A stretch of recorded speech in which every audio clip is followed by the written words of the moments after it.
Good morning, everyone.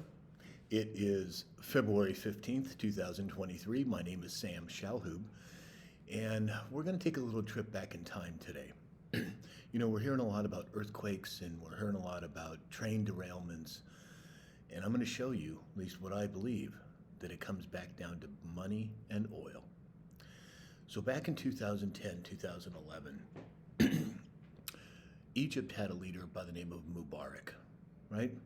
Mubarak had done a lot of good things for the Egyptian people, and we gave them foreign aid for decades.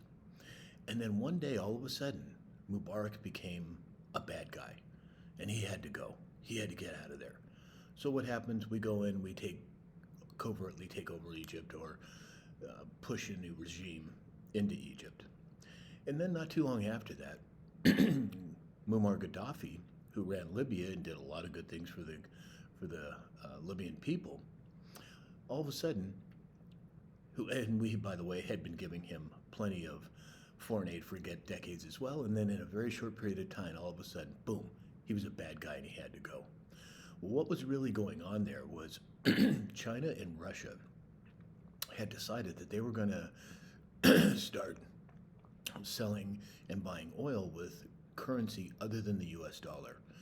Now, the petrodollar system is essentially where the United States made a deal with OPEC and said, look, we'll provide you military protection. In exchange, you can't sell your oil to anyone in anything other than US dollars.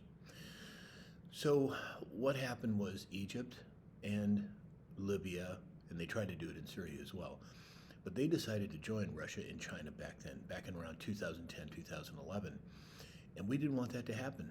So we, the U.S. government, went in and replaced Gaddafi and Mubarak and to dissuade them from getting away from the petrodollar system. So now let's fast forward to today, 2023. And we're hearing a lot about earthquakes and UFOs, and I think a lot of that, I think some of it is true, meaning I think our government has something what they call tectonic weapons. These are weapons that give us the ability to create earthquakes. An example of that was in Fukushima, when that tsunami hit and it took out those nuclear reactors. What people don't realize is there's only one ship that's capable of setting off a tectonic weapon in the ocean.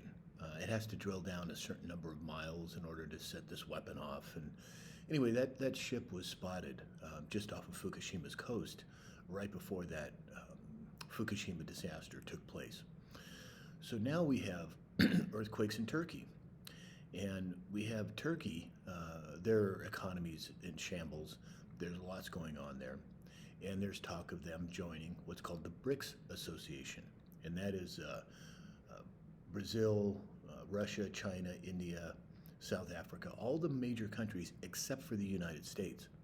So it's my postulation that Turkey was being warned with this tectonic weapon. They set off this weapon. Turkey has a huge earthquake. NATO and the United States and what I would call the nefarious people in the governments around the world don't want them getting out of the petrodollar system. So this whole earthquake thing takes place. God help all the people that are there that need help and that have perished. God help them and their families. So we have this situation with tectonic weapons that have been used before. We know that to be true. We have this tectonic weapon, I believe, that happens in Turkey, and we have all this BRICS situation going on with the financial system and what have you. So what I think part of this is a power play by the nefarious people in various governments, especially the U.S., trying to dissuade Turkey and any other countries that may opt out of the U.S. dollar. This is a very serious deal. And then you have these UFOs and earthquakes and what have you. I think some of this is a distraction. I think some of it is our government likes to say, well, look over here, but don't look over here. So do I think there are UFOs? Do I think there are aliens? I think there's a good case that can be made that yes, they do exist and they have for a long time. But I also think, oh, and I would ask you to look up Dr. Stephen Greer. He's one of the leading authorities on this, a person I've trusted for many years. Anyway, I think what we're seeing is a classic misdirection or redirection of attention, which is fairly normal for the United States and various governments around the world. So let's keep an eye out on what's going on with BRICS. The U.S. hasn't joined it yet, which is really interesting. Why? Because we are the U.S. The U.S. dollar is the world's reserve currency.